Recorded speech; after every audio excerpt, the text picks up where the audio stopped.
Hey guys, I just got paid, which means that I am going to pay down my loan. I'm going to show you the current balance of that loan and then also the balances of my other liabilities and assets so we can determine my net worth. And then we're going to walk through my plans to increase that net worth within the next 3 years.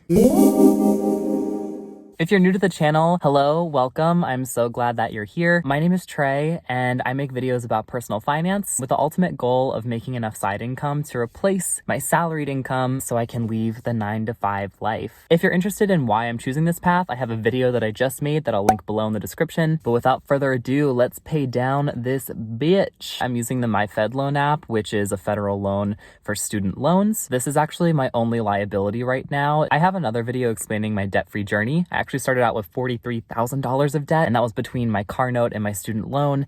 And now I just have my student loan left and only a little over $11,000, as you can see. So if you're interested in that journey and where I began, that's in the description as well. We're gonna pay off $1,500 of this loan to bring it down to just around over 10. Okay, let's pull it up. Okay. And done.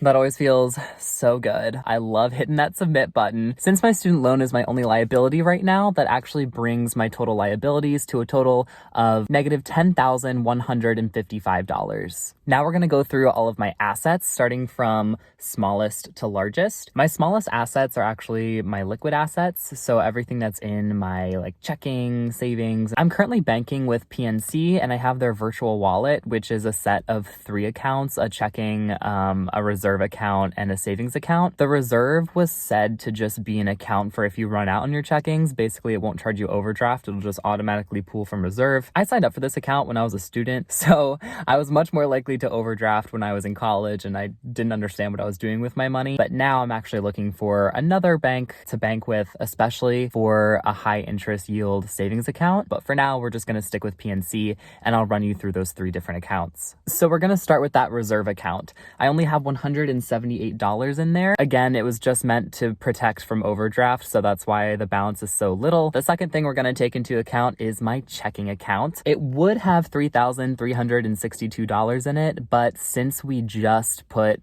$1,500 of that towards the loan, it's actually going to be $1,862. My last account with PNC, my savings account, currently has $4,003 in it. And this is because I wanted a bigger emergency fund than the Dave Ramsey plan of $1,000. And I go over that in my debt video. And honestly, it would be higher if I had a better APY, which again, I'm gonna go shopping for soon, and I'm gonna create a video based off that. All right, so with all my money in the bank combined with my student loan, my current net worth is negative $4,112. But wait, there's more. That's because I also own property, which is actually what you're staring at. My 2014 Ford Focus. I got it for around $10,000, which I paid off already. This is my beautiful, lovely little car. I love her so much. She's actually a lot larger than my last car, which was super tiny sedan. At least this one's a hatchback. I can actually move a lot of my shit out for when I plan to leave in June. My 2014 Ford Focus hatchback is currently valued at $6,132, which brings me out of the hole for my net worth at $2,020. That's right.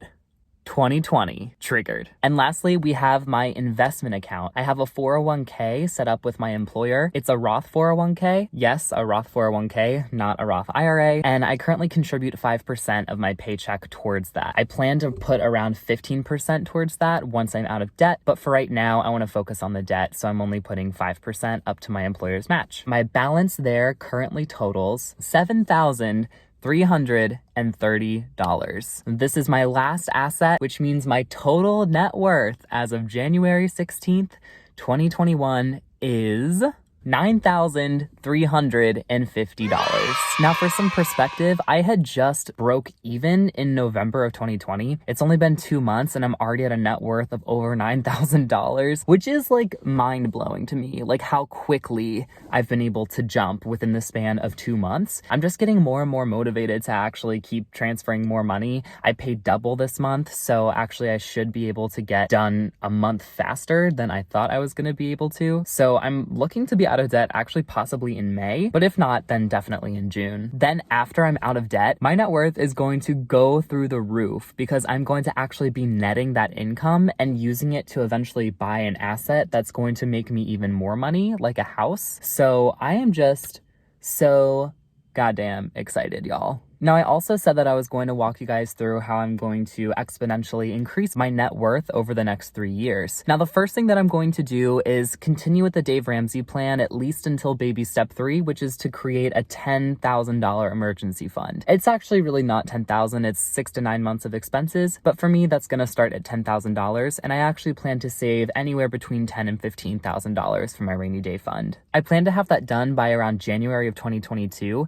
If you wanna see all the exact dates for all of my goals in the coming 3 to 5 years, I bought a goals journal and I actually made a video about this goals journal, which you can also check out in the description below. After I'm done with that $10,000 emergency fund, I'm going to start a house hacking fund. Also in that video, I describe my plans for house hacking, but basically I plan to buy a duplex and rent the other side out so that I can use the renter's income to pay for my own mortgage. I plan to save around $15,000 for the down deposit, and I should have that done around January of the following year, 2023. Now, it's hard to say exactly how much of an asset the house is going to be because I don't know how much house I will be able to afford in this area. For right now, I'm just gonna say that $15,000 is going to be in equity on the home in 2023, and I'm also at least gonna have a $10,000 to $15,000 emergency fund, plus anything that's in my checkings and savings and investments at the time. So to calculate my net worth in about 2 years from now, let's say I'm gonna have $15,000 in equity in a home. I'll have my $10,000 to $12,000 emergency fund. Well, actually, let's just say $12,000. So that's $27,000. I'll also still have my car. However, it will have depreciated a little bit. And let's just take worst case scenario and say that it depreciates like over $1,000, even though it's already 6 years old. Let's just say the car is going to be worth $5,000. That brings my net worth to at least $32,000. And then of course, I'm going to have my investments. Now I have a little over $7,000 in there now, which means my net worth, even if nothing were to change, would be around $39,000. But I am going to be continuously contributing to those for the next 2 years. You know, fingers crossed I don't lose my job or income or something terrible happens. If that's the case, then I'm definitely going to have more than $7,000 in that account by then. Let's at least double it. Let's say it's going to be worth $14,000, and maybe with compound interest and stuff, it'll be more towards $15,000. Also, in the next 2 years, I am likely to get a raise or at least have this YouTube thing develop an income, hopefully within the next 2 years. You know, let's just say that the investments are worth 15. 32,000 plus 15,000 is going to bring my total net worth, hopefully by January of 2023, to $47,000.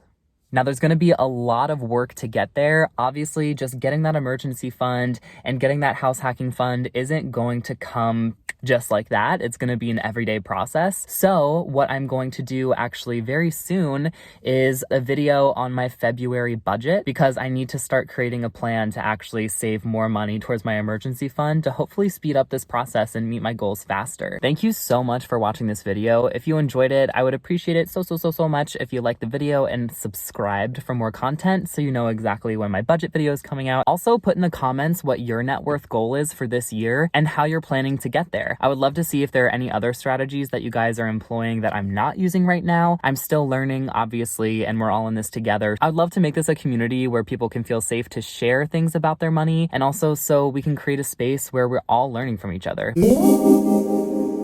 Bye.